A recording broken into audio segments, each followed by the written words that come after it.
going on, dudes and dudettes? So yes, one of the top supposedly incoming freshmen in 2025, the defensive lineman Justice Terry, was recently named a top 10 player in On 300's rankings.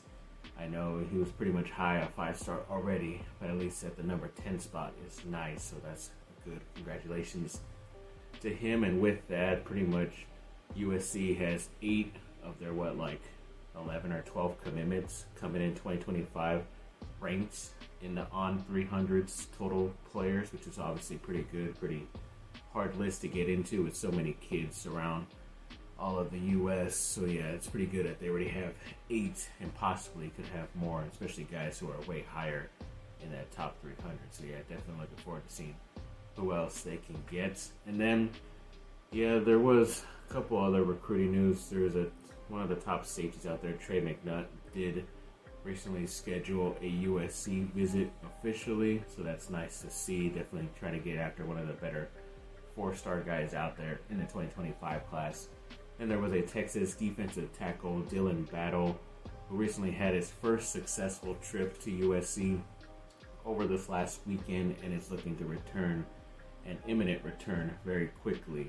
So, but maybe for an official visit, you never know. I don't think he was ranked, or they didn't put any star value, but he's definitely gotten a lot of offers from some very talented places. So he is a very good player coming out of the state of Texas. Yeah, there was a On 300 edge player that I messed up the last video. His name is Smith Oragbo. He did visit USC over this last weekend.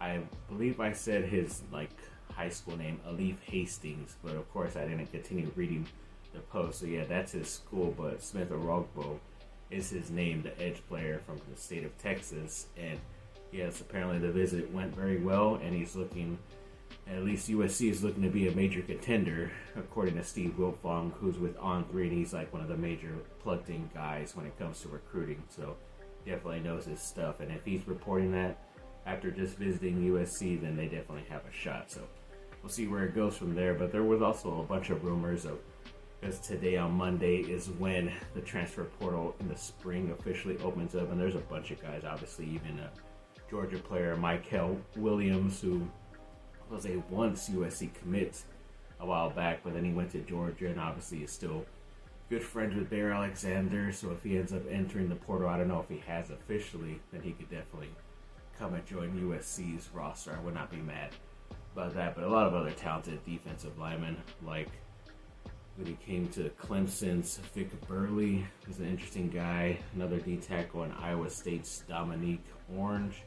Another D tackle from Indiana, Philip Bleedy. And really good top wide receiver, Keandre Lambert-Smith from Penn State, who recently entered the portal a couple days ago. It's definitely a very talented receiver out there that they can look at. So we'll see what ends up happening officially with this portal. And kind of dumb, I waited till Monday morning to do this video, but I probably should have waited a little bit more to see if any USC guys jumped into the portal and are leaving the team. But either way, you'll most likely see that in a video on Tuesday. And yes, some good news for the Duke basketball team. Apparently, one of the top freshmen, the freshman who I thought was going to have the better year, in Caleb Foster, looks like he announced on their Blue Devils podcast that he would be returning to Duke and didn't even consider going into the transfer portal at all. He just said he had a successful surgery on his foot, I believe it was, and then now he's going to get ready to ramp up for summer workouts and all that stuff, and looking to return year 2 for Duke. And obviously he should be starting, in my opinion, along with Tyrese Proctor, who announced last week that he was returning as well. And then pretty much Cooper Flagg and Kamal Maluk will be starting at the power forward and center spots. That small forward is up for grabs. Could be Isaiah Evans, could be someone else on the team, but they're definitely going to have a top and loaded roster coming next season, especially with now Foster and Proctor returning. So we'll see what Sean Stewart ends up deciding in the near future, but as of right now, it looks like he will be staying with Duke as well, one of the better freshmen to come in last season. So yeah, definitely looking forward to that. And then, yes, my buddy Grayson Allen is with the Phoenix Suns. Apparently, just over the night, agreed to a 4-year, $70 million extension with the Suns, which is pretty crazy. I think there's some caveats and stuff maybe they could get out of it. I didn't get to hear ESPN's breakdown of it, but I will be after this video. But it's obviously a great thing for him. My boy did it. He got a pretty nice contract from the NBA team, and yeah, it might be hard to trade him after, especially if he ends up playing worse, but I doubt that. He's one of the better consistent players out there, and yeah, it's just gonna be kind of bad too, especially if he ends up laying an egg in the playoffs, especially this first round, and they end up losing. They're gonna probably blame him, because why give him a big contract if he didn't perform well? But as long as he does do his job and perform well, he's not one of the main stars on the team. You have three of them there, that three-headed monster with Durant, Booker, and Beal. So if any blame for the Phoenix Suns, it should go to them more than him. But yeah, this is pretty big.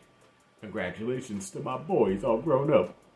And then, yes, ex-Duke player now, Jalen Blake's one of the point guards. He has decided to enter the transfer portal over the weekend, which sucks. I know he hasn't really gotten much playing time. Every time he did get playing time, he was pretty successful and did his job and was progressing well. But he's just never like a great shooter as well. He's a good ball handler, trying to get to the basket for shots and free throws, so he can do his job. He's way better on defense, which is what Duke usually used him for, but he did graduate from Duke in 3 years, so that's a big congrats to him, and now he will be graduate transferring out to anywhere else he would want, so that's a pretty cool big time get for any school out there looking for another point guard. So yes, congrats and good luck to Jalen Blakes. And then there was a couple like Duke football players that recently committed to the team. It was a 3-star quarterback in Dane Mahan and a defensive tackle, Julius Columbus.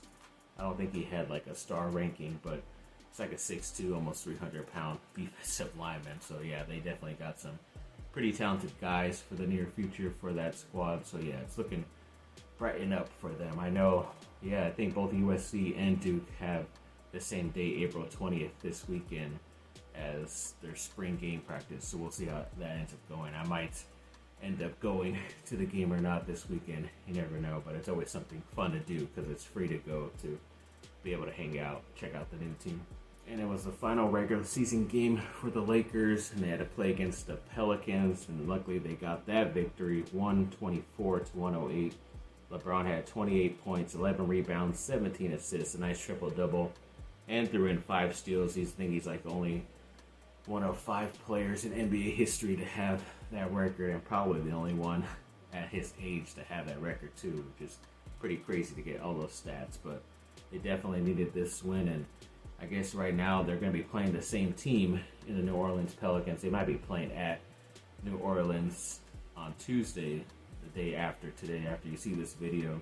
So we'll see how that ends up going. I think they're both going to be competing for the number 7th and 8th spot. So whoever wins gets the 7th spot, and then whoever loses has to play the winner of 9 and 10, who is Sacramento versus the Warriors. So obviously a couple of ex-Pac Pacific Division teams that the Lakers are going to be playing against, and they know well. I hope it's not the Kings, because the Kings have had the Lakers' numbers as of late, but I don't know. It might be better for them to compete for that number 8 spot, because as of right now, Denver, the last year's champions, is at number 7. So that is, or excuse me, it's at number 2. So that is who the number 7 seed would play if they won the game tomorrow.